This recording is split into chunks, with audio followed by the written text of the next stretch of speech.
Salamat po sa ating pong mga nasa Shilling Department. Once again, sa ating pong mga bisita na ngayon lamang po nakapunta. Welcome na welcome po kayo sa gawain ng ating po. Leviticus chapter 6 verse 12. And the fire. Everybody shout, the fire! The fire! Lord.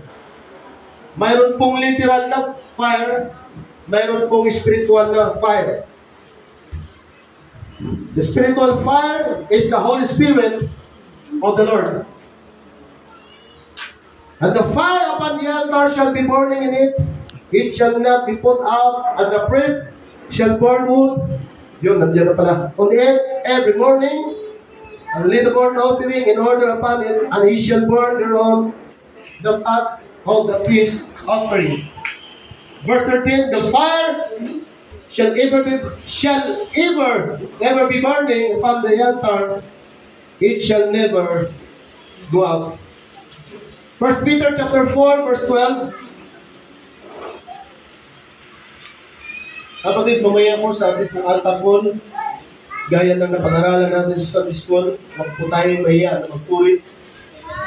Higit sa lahat, yung Espiritu ng Diyos ay bababa at kikilos na dapat po natin siyang maranasan sa bawat isa po sa atin. 1 Peter chapter 4, verse 12, Beloved, think it not strange concerning the fiery trial which is to try you, as though some strange thing happened unto you. So 13, but rejoice inasmuch as ye are partakers of Christ's sufferings, that when his glory shall be revealed, ye may be glad also with exceeding joy. So 14, if ye be reproached for the name of Christ, happy are ye, for the Spirit of glory and of God rested upon you. On their part he is evil spoken of, but on your part he is glorified. So 15, but let none of you suffer as a murderer, or as a thief, or as an evildoer, or as a busybody in other men's matters. Yet, if any man suffer as a Christian, let him not be ashamed, but let him glorify God on this behalf. Sa mga nakasabot po Bisaya, or hindi po nakaintindi ng Bisaya, kung nagka-utal-utal man ako mga kapatid, video nabubulol ako, alam niyo na po yun, Bisaya ako. Praise God. At nangay kong kapang sa Ginoo, matabangan ko niya karon na ako po'y magsasalita sa ilalim ng kanyang kapangyarihan. It's all because of fire. Today we study about the fire. Ano ba ang apoy? O dahil sa apoy?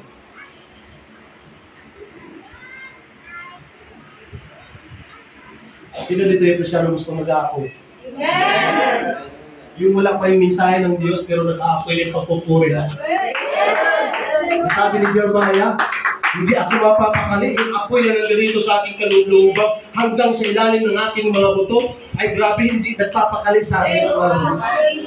Sino po dito ang gustong nagsisik ng Holy Spirit revival? Yung gustong mapupers ng Espiritu ng Diyos? Yung kanina mga kapatid, yung hallelujah!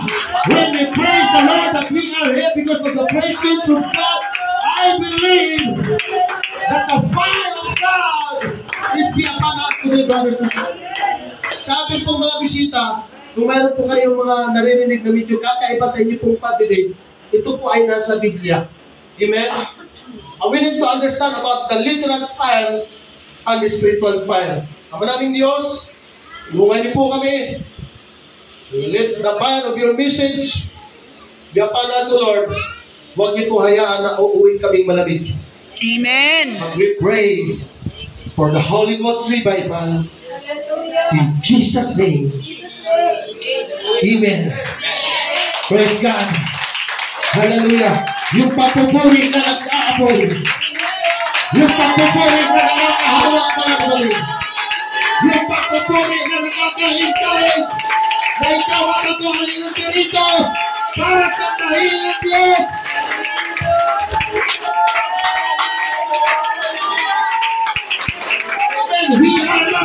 participators, but we are the partakers, mga kapatid.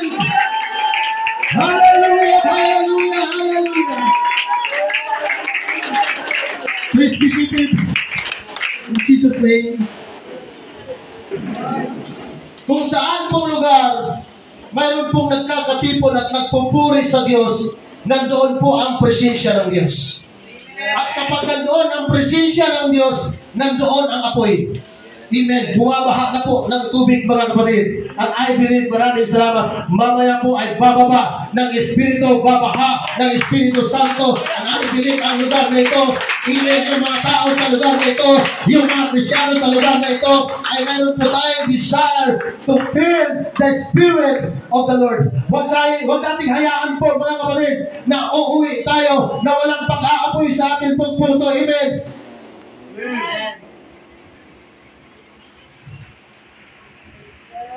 Sa Amerika, ang tawag ng kanilang taga-responde sa sunog is National Fire Protection. Sa Pilipinas, ano po tawag? Bureau of Fire Protection. Tama? Sila po, 24 oras, 24/7, 365 days, alerto palagi na pag once na mayroon pong nasusunog, sila po ay nakakapag-responde. Amen? Sapagkat kanina po sa patutuo ni Sister Sonny, mabuti na lang yung kanyang pinaglulutuan ay hindi sumabog o hindi nagkaroon ng sunog. Isa po sa nagiging dahilan bakit nagkakaroon ng sunog sa bahay, yung mga nagluluto na napapabayaan yung niluluto. Yung mga kuryente na salasalabat, yung mga kuryente, nag-overheat yung wire, yan po minsan ay pinagmumula ng sunog. Kung mayroon pong naninigarilyo, tapos yung naninigarilyo na kainom, pag-tapon ng upos, nakala sa labas, sa loob pala ng bahay, pinagmumula ng sunog. Yan po ay madalas na nangyayari sa mga squatters area. Mayroon pong mga sunog na madaling mapatay, pero mayroon pong mga sunog na halos buong kabayanan ay nasusunog. Ganun po katindi ang apoy. May apoy na madaling mamatay, may apoy po na matagal na mamatay na sinasabing halos buong barangay ay masusunog. So ang sunog po, ang apoy ay nagbibigay ng malaking pinsala sa bawat isa po sa atin kung hindi po tayo maging maingat. In 2018 sa Amerika, mga kapatid, $23 billion, grabe kalaking pera ang napinsala ng dahil sa sunog. Sa Pilipinas po, ay meron pong naitala na isa sa pinakamalalang sunog noong 1996, mga kapoy, 28 or 28 years pa lamang. Kung sa Bisaya pa, 28 pa kung mga igsoon na nasunog tong Uson Disco. At nung nasunog po ito, mga kapatid, ay meron pong namatay na 160 plus na sa loob pa lang ilang mga minuto lang, wala pang isang oras. Bakit po? Hindi na po sila nakalabas. At ang nakakalungkot po doon, mga kapatid, karamihan sa mga namatay, bagong graduate. May merong bagong graduate sa bar exam, may mga graduate. Basta i-search nyo na lang, mga kapatid, yung isa sa trahedyang naganap sa Uson Disco. Grabe pong nag-iiyakan yung mga taong nahulila, yung mga mahal sa buhay na nawala ng mga anak, ay grabe po ang kanilang paghihinagpi sa sunog. Kaya sa Pilipinas, mayroon tinatawag na Fire Prevention Month, Fire Prevention Week, Fire Prevention Year. Sa atin pong mga Kristiyano, walang prevention month, walang fire prevention week. Dapat every Sunday, mga kapatid, amen, hindi man tayo nag-aapoy literal, but nag-aapoy tayo sa Espiritu ng Diyos. Maraming napapahamak ng dahil sa sunog. Pagdating ng panahon, mga kapatid, pag hindi tayo naglilingkod sa Panginoon, walang hanggang apoy ang ating pong maranasan. Pero sa umagang ito, ayaw natin ang literal na apoy. Ang gusto natin, yung apoy na nagpumula sa ating pong Panginoon, na siyang kababa sa atin, na siyang tumulong sa ating mga kapatid. Even ang apoy na tiniwala, mayroon pong mangyayari kakaiba sa araw na ito na hindi pa nangyayari, mga kapatid. Kung tayo po sensitibo lamang sa pag-ilos ng Espiritu ng Diyos. Amen. Sa ating pong paglilingkod, hindi maaalis ang paghihirap. Pero huwag po natin isipin na tayo po'y pinapahirapan. Every time na tayo po'y nakakaranas ng ganito, mga kapatid, tayo po hindi pinapahirapan ng Diyos, kundi tayo po ay pinapatatag. Sa mga taong umaakyat, sa mga mountaineers, sa mga mountain climbing, tanungin mo sila, napakahirap na trabaho yan. Bakit mo ginagawa yan? Mag-akyat-akyat ka, magkat-kat-kat ka sa mga kahoy, sa mga bundok. Ano bang mayroon dyan? Napakahirap dyan. Pero bago ka makarating sa dulo, ang sinasabi ng iba, sulit. Bakit pagdating sa taas, natatanaw mo na ang mga gandang tanawin? Sa paglilingkod sa Diyos, hanggat hindi ka nakakaranas ng hirap, hindi mo matatanaw at hindi mo makikita kung gaano kaganda pala na maglingkod sa isang Kristyano. Amen, pagkaranasan mo na ang matinding paghihirap, pag At kayo pananampalataya mo, nakikita mo, napakaganda pala na maglingkod sa ating pong Panginoon. Amen. Sa buhay na ating pong pinagdadaanan, mga kapatid, lalo na kung tayo Kristyano, huwag po tayong sumuko sa paglilingkod sa Diyos. Dahil ang mga nabibigat na laban ay binibigay sa mga matitibay na sundalo.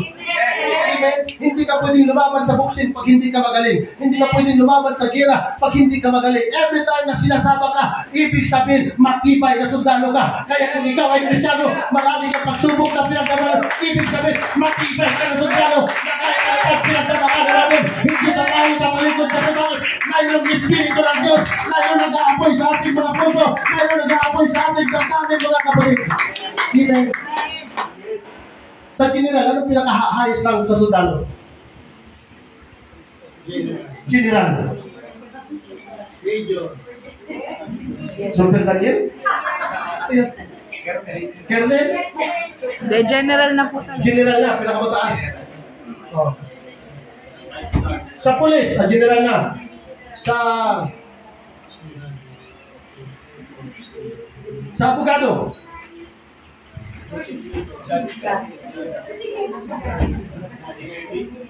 Pinakamataas. Hukom. Sa mga engineer, ano pinaka-highest? Yung yung rank mo, chief engineer.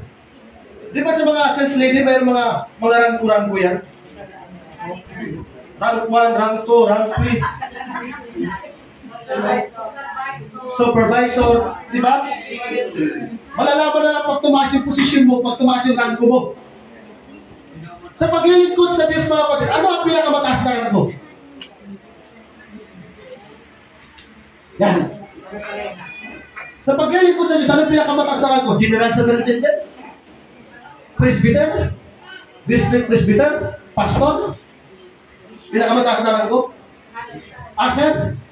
Mga kapatid, sa paglilingkod sa Diyos, ang akala natin, pag mataas ang rank mo, pag General Superintendent ka, pag District Presbyter ka, pag Assistant Superintendent ka, pero sa paglilingkod sa Diyos, as a body of Christ, the highest rank is a servant. Kaya kung servant ka, kung servant ako, we are in the highest rank. Mataas ang rank mo, mataas ang rank mo. Bakit? We are served to the King of Kings, at to the Lord of Lords, sa hari ng mga hari, yung ating pong pinaglingkuran, and we are a servant of God. It is our high ground. Kaya mo makapagdala ka ng kaluluwa sa Panginoon? Ang hirap yan, mga kapatid. Ilang demonyo gumugulo sa iyo kung ka lang makapagdala ng kaluluwa. Kaya every time na mayroon tayong kaluluwa na nadala sa iglesia, ito po'y tagumpay na dapat tayo ay nagre-rejoice. Bakit po yung mga Kristiyanong nag-aapoy, minsan namamatay ang kanilang pag-aapoy sa paglilingkod sa Diyos? Dati grabe ang kanilang revival. Dati grabe ang kanilang iyak. Dati grabe ang kanilang pagulong. Amen. Grabe ang kanilang pagpupuri. Halos hindi mo mauunahan pagdating sa sayawan, pagdating sa talunan. Pero bakit nawawala? Sa totoo lamang po, in the book of Revelation, ayaw ng Diyos na tayo naglalingkod na malahininga, na gusto sana sa lamig, sana sa init. Amen? Kung tayo nag-aapoy, manatili tayo nag-aapoy sa ating pong Panginoon. Nanatili tayo uhaw palagi sa presensya ng Diyos. Ayaw ng Diyos na tayo sala sa init. Yung maligamgam. Lukewarm. Pag lukewarm, kung sa Bisaya, God ka na magugtang na God. Lalo pa kung lisod-lisod na kapag-istorya. Medyo mainit. Ayaw ng Lord yan, mga kapatid. Ayaw ng Lord na medyo masikasik tayo, medyo hindi. Ayaw ng Lord na medyo prayerful tayo, medyo hindi. Ayaw ng Lord na medyo papalakpak tayo, pero parang hindi. Ayaw ng Lord na parang luluhod tayo, parang hindi. Ayaw ng Lord na parang mag-worship tayo, parang hindi. Ang gusto ng Lord, pag-worship, pag-pray, sayaw, pag-pagpupuri, paglilingkod, paglilingkod. Ang gusto ng Diyos, Pare Christian, sabihin mo sa iyong katabi, at nangyayawin ka, invento nagigina ka, this is the time, we need the fire of God, and because of the fire of God, maraming na mabago natin itong mga buhay. Pag may matangkad, may pandak. Pag may maputi, may maitim. Pag may mataba, may payat. The greatest commandment in the Bible is to love our God. Na mahalin natin ang Diyos na buong puso. Anong contrast doon?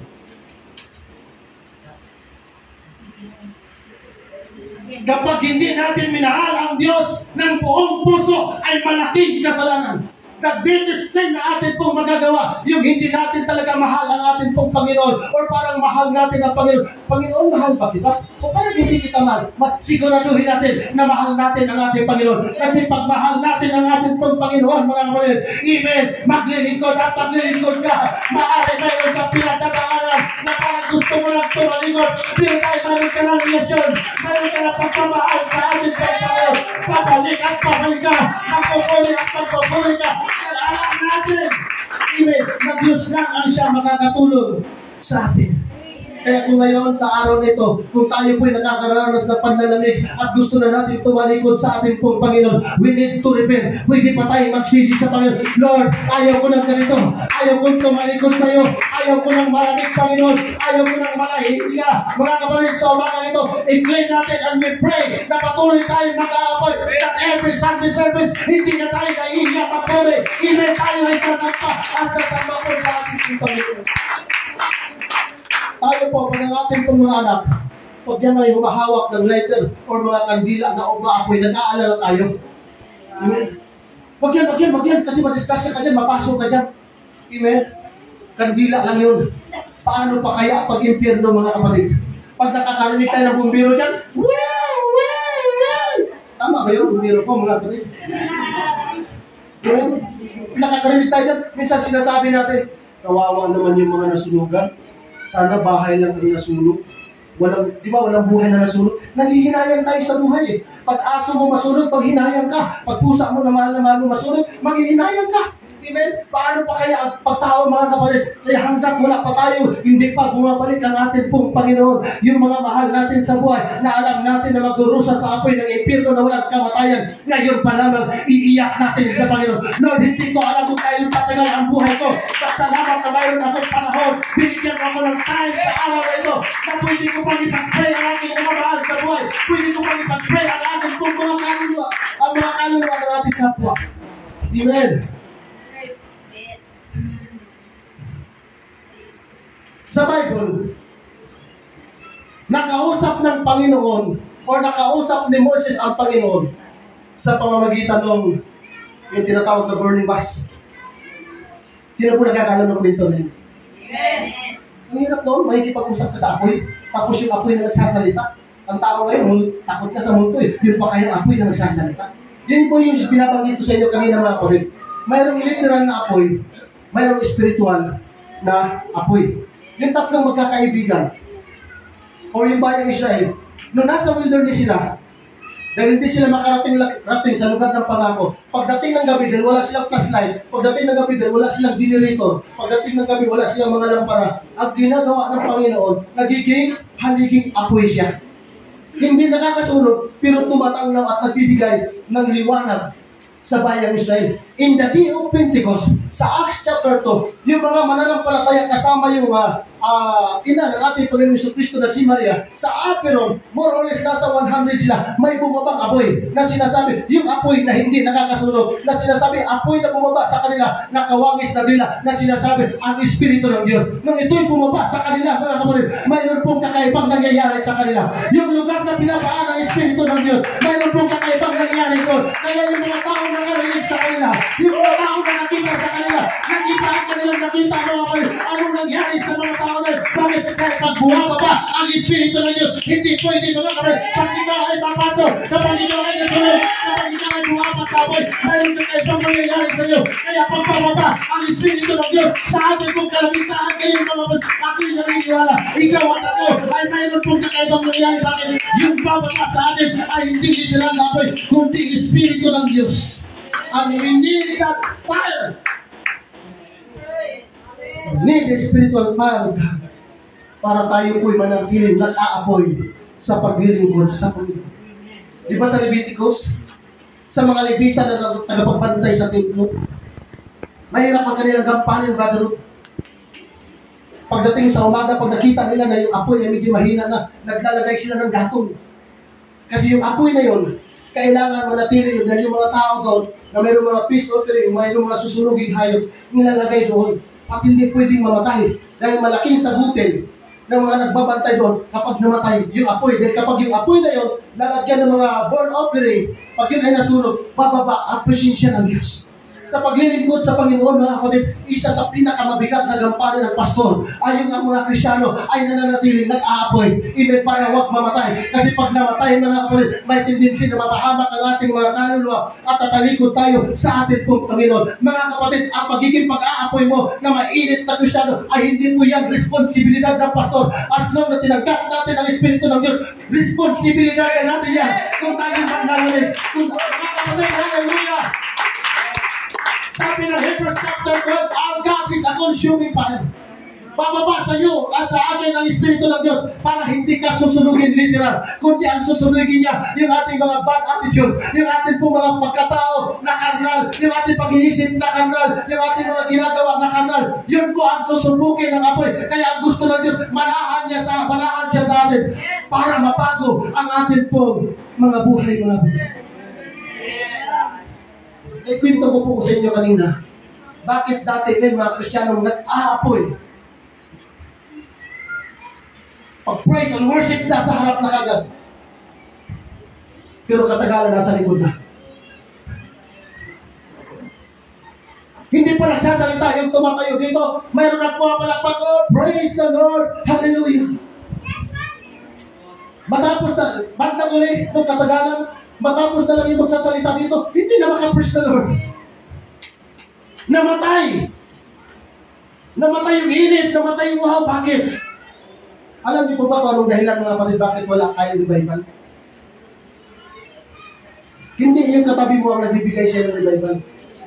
Hindi ako ang nagbibigay ng Espiritu Santo, kundi ang Diyos. Bakit tayo lumalamig? Bakit tayo nalalamig sa paglilingkod sa Diyos? Na dati, umaapoy tayo, pero bakit ngayon mahina na? Bakit? Kasi po, lack of prayer. Amen?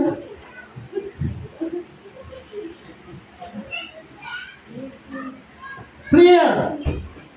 Pag mawala sa atin ang prayer, mawawala sa atin ang Holy Spirit. Aalis sa atin ang Espiritu ng Diyos. Bakit wala na tayong prayer eh? Pag wala na tayo ng prayer, ibig sabihin, hindi na natin siya kailangan. Pero kung tayo madalas na nanalangin, mga kapatid, hindi tayo iiwan ng Diyos. Pastor, ako'y gulong-gulo talaga dyan sa revival. Ako'y gulong-gulo dyan sa Holy Ghost. Ako'y gulong-gulo dyan sa speaking tongues. Bakit kailangan ko ng apoy, Pastor? Bakit kailangan ko ng Espiritu ng Diyos? Bakit hanggang ngayon, Pastor, hindi pa rin ako nagsasalita ng iba't ibang wika? Bakit ngayon, Pastor, hindi ko pa nararanasan na mapuspos ako ng Espiritu ng Diyos? Because lack of unbelief. Or lack of belief. Nag-aalangan tayo sa sinasabi ng Biblia. Nagdadalawang isip tayo sa revival, mga kapatid. Pero kung nandirito tayo dahil gusto natin ang Espiritu ng Diyos, maaari sa ngayon, hindi niyo pa ako mauunawaan. Pero mamaya, mga kapatid, mauunawaan niyo po ang sinasabi ko. Amen? Pag wala tayong dedikasyon at wala tayong pag-aaral ng pagpupuri at pagsamba sa ating pong Panginoon, kahit kailan ay hindi pababa ang Espiritu ng Diyos. Amen? At walang revival sa lugar na ito. Nakakita na po kayo ng taong sumasayaw sa apoy. Nakakita na kayo ng fire dance. Yung mga magic, yung mga fire dance ka. Ginaganyan-ganyan yung apoy. Pero nakakita na kayo ng sumasayaw sa baka. Yung sinasabi, mayroong kapangyarihan. Nakasubok ako niyan, sister. Dahil gusto ko magkaroon ng anting-anting at para mapatunayan na mayroon akong mabisa ang anting-anting ko, kailangan sasayaw ako sa baga. Sasayaw ako sa baga, natutugtog isang kwentas lang sa gitara. May pinsan ako, ang kanyang asawa ay gano'n. Yung tinatawag na mga espiritista, na kapag naggagamot, tinatawag si Dr. Sirsan. Pipito lang sila. Pag pumito na, papasok na sa kanila yung ibang espiritu. Anong salita ni Dr. Sirsan? Tagalog. Di ba Tagalog na siya? Doon ako hindi naniwala, Brother Bilkis, sa mga espiritista. Dahil ang sabi niya nung sa may sakit, ang sabi niya, si Dr. Sirsan ang dakilang magagamot. Tawagan mo. Nagpito, mayroon silang pagpito, lalabas niya sa may bintahan. Pag pinil si William, Biglang naganyan siya. Brother, nakapikit na naglalakad pero hindi nababangga. Sabi ko, Brother Abel, gusto ko yan. Biruin mo, naglalakad ka, Brother Bilky, nakapikit, pero hindi ka nababangga. Tubig lang, pinanggamot mo. Mamaya nagsalita si Rizal. Oo, ano ba, ginawa? Chabong? Sabi ko, ilog ko pala si Rizal. Doon ako hindi naniwala, Sister Chan. Dahil ang alam ko, kahit wala akong mataas na pinag-aralan, Tagalog si Dr. Rizal. Bisaya yung tumawag, ilog ko yung nagsalita, mga kapatid. Kaya kung mapanood mo yan, Sister Beth, naaalala ko, tandang-tanda ko, hindi ko makakalimutan. Mayroong nagpagamot na sakit na ngipin, pumasok sa kanya, si Dr. Silsan, naging ilog ko, mga kapatid. Sumasayaw sa baka. Amen, kahit ako mga kapatid, kahit sino sa atin, pwede tayo mag-apak-apak at magsayaw-sayaw sa baka, pero hindi tayo pwede tumagal sa baka. Ay, sa baka. Kung mayroon mang sumasayaw ng baka dyan, ipapatawag natin mga kapatid, dyan sa baka. Baka ba? Baka. Ang isang may bisayaan eh. Wala rin sa resulta, pastura nagpaulan ta. Kanibaga na yung baka. Mga kapatid, yung hindi totoo yan. Na yung mga sumasayaw sa baga, mayroong natin, hindi totoo yan. Yung sinasabi, umaapak, nakakapak sila ng baga, hindi totoo yan. Wala pang segundo sila doon, bilis ng apak nila. Pero patagalin mo doon, ayaw, kasi mapapaso sila. Mga kapatid. Pero yung apoy ng Diyos, hindi ka mapapasok. Ang apoy ng Diyos, hindi espiritista, mga kapatid. Ang apoy ng Diyos na sinasabi sa Biblia, yun talaga yung totoong magkagamot, yun talaga yung totoong nagpapagaling, at yun ang nagbubuhay ng ating pong pananampalataya. Dati alive forevermore. Minsan yung alive na yan ay nawawala. But because of the fire ng dahil sa Espiritu ng Diyos, mga kapatid, yung dati alive na nawawala, muling manunupalik yan, mga kapatid, sa araw nito, sa pangalan ng ating pong Panginoon Isus. Amen. We need the fire of God. Kailangan natin ng Espiritu ng Diyos para mabago po ang ating pong mga buhay. Anong bakal na nakakatagal sa apoy? Ano pong bakal ang hindi natutunaw sa apoy? Tama po ba yung sinasabi ko, mga kapatid? Mayroon bang bakal na hindi natutunaw? Gold. Kahit gaano kalaki yung bakal. Wala pong bakal. Wala no? Gold lang. Gold. Pero pag bakal na pag-uusapan, kahit kasing laki na pusti na yan ang bakal, tunaw yan sa apoy, mga kapatid. Tama? Ganun katindi ang apoy. Ang Espiritu ng Diyos, mga kapatid, ganun din katindi. Hindi tutunawin ang ating katawan. Ang tutunawin, mga kapatid, amen, yung ating masamang pagkatao. Kung walang matibay na bakal sa mainit na apoy, walang masamang ugali ng tao na hindi kayang baguhin ng Espiritu ng Diyos, mga kapatid. Walang buhay ng tao na hindi kayang baguhin ng ating pong Panginoong Diyos. Alam niyo po ba, galit ang demonyo kung bakit nandito ba? Kasi alam ng demonyo na kapag nagpupuri ka sa ating Panginoon, bababa ang Espiritu ng Diyos. At ayaw ng demonyo na matanggap mo ang Espiritu ng Diyos. Bakit? Dahil kapag natanggap na natin ang Espiritu ng Diyos, wala nang magagawa ang demonyo para makalapit pa sa iyo. Wala nang magagawa ang demonyo para ibalik ka sa dating pisto. Wala nang magagawa ang demonyo para madala ka sa dating pong pamumuhay. Pero pag gusto mo ang Espiritu ng Diyos, walang magagawa ang demonyo, mga kapatid. Hindi siya makakalapit. Excited na ako. Sabi mo sa iyo katabi, excited na ako. Excited na ako makatanggap ng banal na Espiritu. Gusto kong magamit sa gawain ng Panginoon. Gusto kong magamit sa gawain ng Panginoon. Pero bago tayo magamit faithfully, we need the Holy Spirit of God. Bakit ko kailangan ang Espiritu ng Diyos? Dahil dati akong bulag sa katotohanan, mga kapatid, pero nang dahil sa Espiritu ng Diyos, nakakita na ako ng liwanag, nakakita na ako ng kabutihan sa buhay ko. Dati akong kapos sa kasamaan.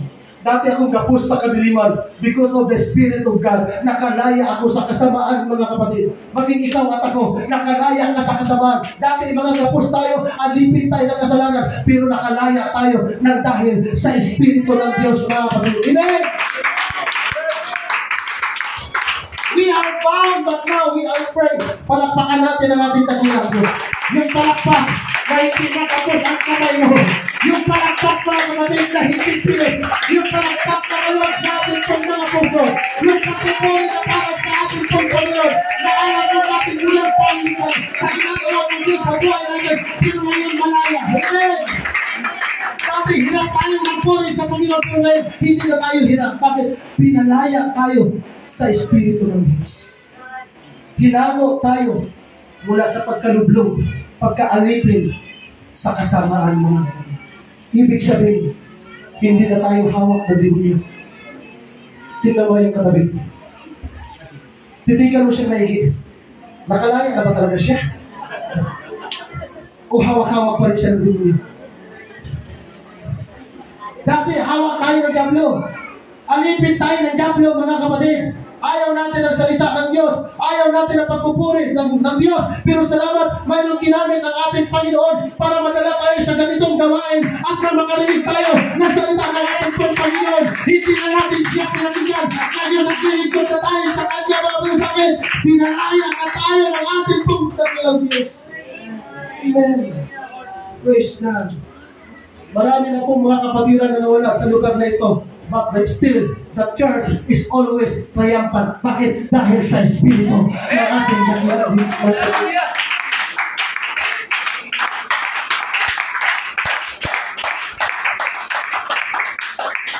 Sino na pa ang nabautismuhan sa tubig? Sabi ni John the Baptist, binabautismuhan ko kayo sa tubig. Yun yung tinurok. Brother, grabe, nag-viral ngayon yan, no? Yung sa San Juan? No? Stampede, Cavite City. Hindi ako nakapagpigil, brother, no? Nung nag-viral, hindi ako nakapagpigil, brother, no? Nang dahil sa San Juan, yung aking may bahay muntik na maputulan lang, mawala ng braso sa balikat. Wala naman sa Biblia yan eh. Bakit hindi tayo nagbautismo, Father, Son, Holy Spirit? Kasi ang sabi ni John the Baptist, kayo'y babautismohan ko sa tubig. Pero yung sumusunod sa akin makapangyarihan, na siya ang magbabautismo sa inyo sa Spirit. Sabi nga ni John the Baptist, yung sumusunod sa akin ang tindi. Dahil nung kapanahonan ni John the Baptist, kinakatakutan siyang propeta. Nang sabi ng mga Hudyo, si Elijah. Si John the Baptist na pagkamalan si Elijah. Pero sabi ni John the Baptist, yung sumusunod sa akin ang tindi. Grabe, kahit na kanyang chinilas, hindi ako pwede magdala sa tubig. Kung ako yung magbabautismo sa inyo sa tubig, siya ang magbabautismo sa inyo sa amin. Malinaw sa Bible. Kaya hindi tayo nagbabautismo sa pangalan ng Ama, ng Anak at ng Espiritu Santo. Bakit? Walang tao na pwedeng magbautismo sa Espiritu Santo, kundi ang ating Panginoon Hesus Kristo lamang. Kaya tama ang ating pagpapilipon, tama ang ating pag-analisa, tama ang ating pag-aaral sa Biblia, na dapat lamang tayo magbautismo sa tubig sa pangalan ng ating Panginoon Hesus Kristo at tatanggapin natin ang Espiritu Santo na kalooban. Sino ang magbibigay? Ang ating Panginoon Hesus Kristo. Kaya sa umagang ito, in the name of Jesus Christ of Nazareth, nawa po mga kapatid, yung mga nakatanggap ng Espiritu, yung hindi pa tumanggap ng Espiritu, ay makatanggap ka tayo muli ng Espiritu ng ating Panginoon. That's an initial evidence that you are a true Christian. Kaya mga totoong Kristiyano sa Biblia ay mayroong Espiritu ng Diyos. The book of Acts is the book of fire, or the fire book. Diyan po nagsimula ang tunay na Kristiyano. Lahat ng religion ngayon pakikilala tunay na Kristiyano. Pero pag Biblia ang ating pong pag-aaralan, nilitaw kung sino tunay na Kristiyano. Amen. Pag nagmula ka sa mga alagad, saan galing ang mga alagad? Sa ating Panginoon Jesucristo. Sino unang tumanggap ng Espiritu ng Apoy? Ang mga alagad. Amen. Amen. Bakit lumaganap ang mga totoong Kristiyano, ang mga tunay na mananampalataya, mga one God believer, mga apostolic doctrine? Saan galing? Sa mga alagad na tumanggap ng Espiritu ng Diyos. ang kaibahan ng tunay na Kristiyano sa hindi tunay. Yung kaibahan ng tao na mayroong Espiritu ng Diyos na wala. Yung mga Kristiyano na mayroong Espiritu ng Diyos, hindi tinatamad sa gawain ng Panginoon. Laging uhaw sa gawain ng Panginoon. Gusto laging may pagkakatipon sa gawain ng Panginoon. Bakit? Dahil kapag mayroong nagkakatipon, nandoon ang presensya ng Diyos. Kapag nandoon ang presensya ng Diyos, yun yung pinakamagandang lugar. Kapag nandoon ang presensya ng Diyos, nandoon yung himala, nandoon yung kagalingan, nandoon yung kalakasan, nandoon yung katugunan ng ating mga panalangin, mga kapatid. Amen. The true Christian in the Bible is born with fire. Tanungin mo yung mga Kristiyano walang Espiritu ng Diyos, paano mo malaman na meron ng Espiritu ng Kristo? Hindi ko masasagot. Kasi sa kanya sarili mismo, hindi niya alam na siya talaga ay mayroong Espiritu ng Diyos o wala. Kaya nga nakakalungkot mga kapatid, sa ating tatlong Hebrews, natatanda tayo sa paglilingkod sa Panginoon. Hindi natin alam ang Espiritu ng Diyos. Ang Espiritu ng Diyos ay walang iba. Yung sinasabi ni John the Baptist na sa ang ating Panginoong Jesucristo, na siya po yung Espiritu mga kapatid. At ang gusto niya, manahan sa atin itong mga puso. Amen. Sinong gusto dito parahanan ang puso ni Diyos? Kung tayo po ay available mga kapatid, bababa ang Espiritu ng Diyos. Alam niyo po ba? Ayaw ko pong magmalaki mga kapatid. Alam na alam po namin mga pastor kung sino yung mayroong Espiritu o wala. Pagdating ko sa Bible School, alam na alam nila na wala akong Espiritu ng Diyos.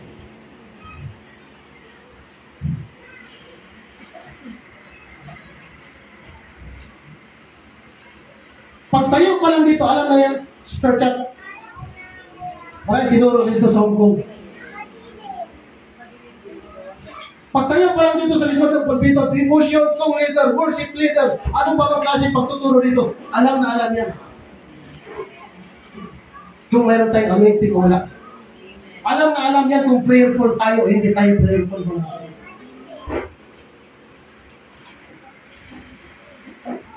Nawa, Sister, doon kapanood ng mga kaklase ko. Dahil marami mga kaklase ko, Sister Jan, halos lahat ng kaklase ko sa Bible School, nag-iyakan na sila, nag-pray na sila. Dahil wala na akong isang buwan, brother, i-kick out na ako sa Bible School. Wala sanang wapo masama si Pastor Ginay. Wapo. Wala sanang 10-year anniversary. Wala. Sila nag-iiyakan dahil sa kaluluwa ko, ako gusto ko na umalis sa Bible School. Dahil akala ko yung Bible School hindi nakakatisod. Number 1 ka palang matitisod noon, sister.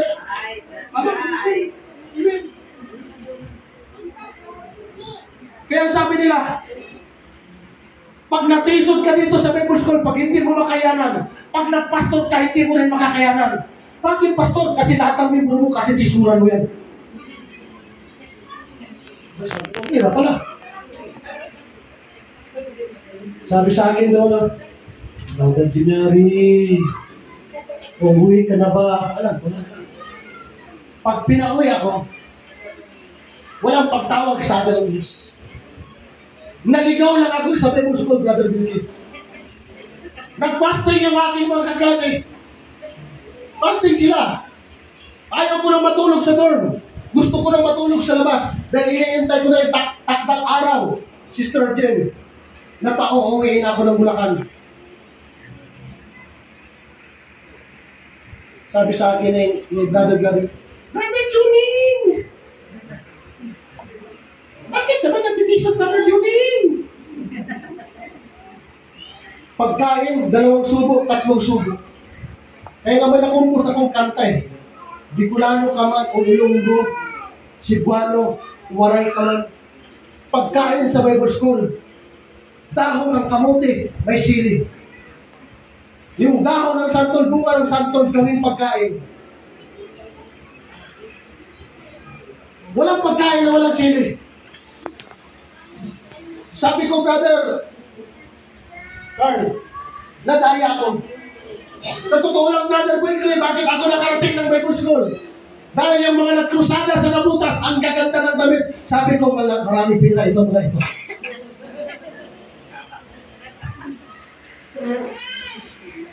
Namigay ng pagkain. Hindi lang sa evacuation center kami. Walang kaalam-alam yung patay eh. Si Pastor Mike. Walang kalam-alam yung nagdala sa akin sa church ng mundo na hindi talaga ako seryoso na maglilingkod sa Panginoon. Dahil ang nakikita ko, gusto ko rin makasuot ng damit nila na hindi ko naman akalain na magkatotoo. Maganda ba?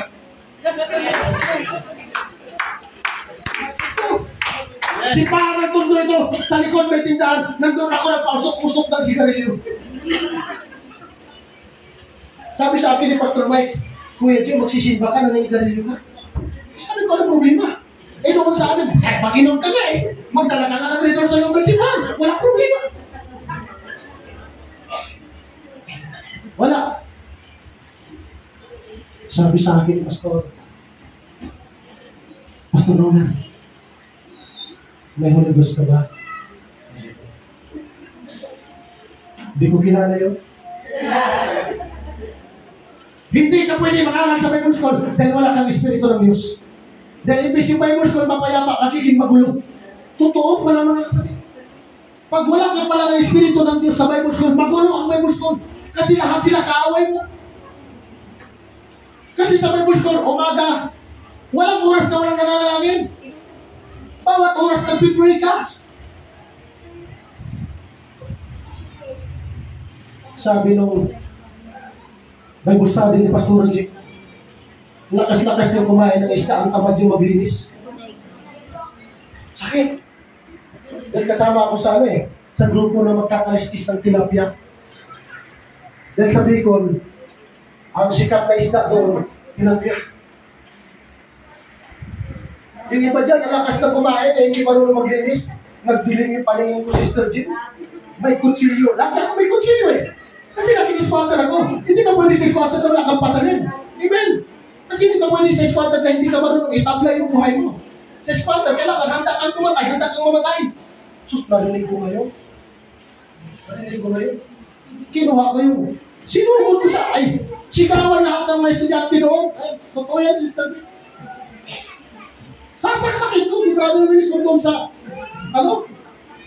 sa Bible School, sa kusina. Nung isasaksak ko na yung kutsilyo, hindi ko masasaksakin, Brother Wilson. Yung sasaksakin ko, namumunta, nakatingin lang din sa akin. Mas nasaksak. Mabuti ang Diyos. Sa iba, wala akong pag-asa, pero sa Diyos may pag-asa ko.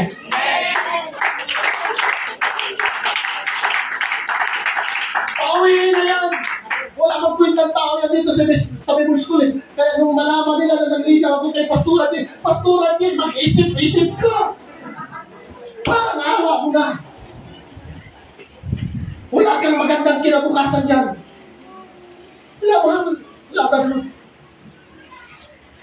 Wala sila nakita magandang kinabukasan sa akin. Sa tao, wala. Sa Diyos pala meron. Amen. Kaya huwag mong malahitin ang sarili mo na wala kang kakayanan. Huwag mong iskulin ang sarili mo. Hindi ka man pastor sa lugar na ito. As long na sinala ka ng Diyos sa lugar na ito, may plano ang Diyos sa iyo. Ang may plano ang Diyos sa iyo. Praise sila. Lihas. Dahil discourage ako. Lihas. Dahil ginaripikit ka, pikit. Dadali na ako sa sanctuary. Si paano? Nag-iiyakan na sila. Alam mo ba kung saan ka pupunta? Kung patuloy ka sa pagkakasala o alam mo ba saan ka pupunta? Kung ikaw ay di handa. O kay ganda ng langit. Pero mayroon na lugar na kay pangit. Sabi ko. Pinaparinggan nila ako. Pinaparinig nila sa akin yung kanta na napakahirap. Savior no. Pero wala eh. Kung buo na yung desisyon nila, buo na rin yung desisyon ko. Na hindi talaga ako magpapastor. Ande, nagturo si Pastor Rani. Kumita. Siya ang teacher namin sa One God. Sabi ni Pastor Rani, inuudyukan ako ng Espiritu ng Diyos. Dahil mayroong kaluluwa ang mapapahamak. Ako na pala yun. Dahil sa Biblia, mga kapatid, kahit balik-balik-tali natin yan, kapag ang tao walang Espiritu ng Diyos, hindi ka makakapasok sa langit. Dahil ang kilala natin ng Diyos, yung mga tao mayroong Espiritu ng Diyos. Hindi sasabihin ng Panginoon sa iyo, anong reliyon mo? Ang titignan sa iyo ng Panginoon sa puso natin, mayroon pa tayong tatak ng Espiritu Santo ng ating pong Panginoon.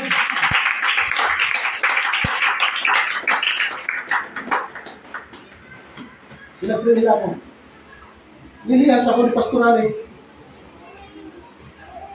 Wala akong ibang narinig sa prayer ni Pastor Ali, Panginoon. Kahabagan mo ang kalitan mo. Sabi ko, Brother Carl, wala yun. Hindi obra sa akin yung mga lihans-lihans eh.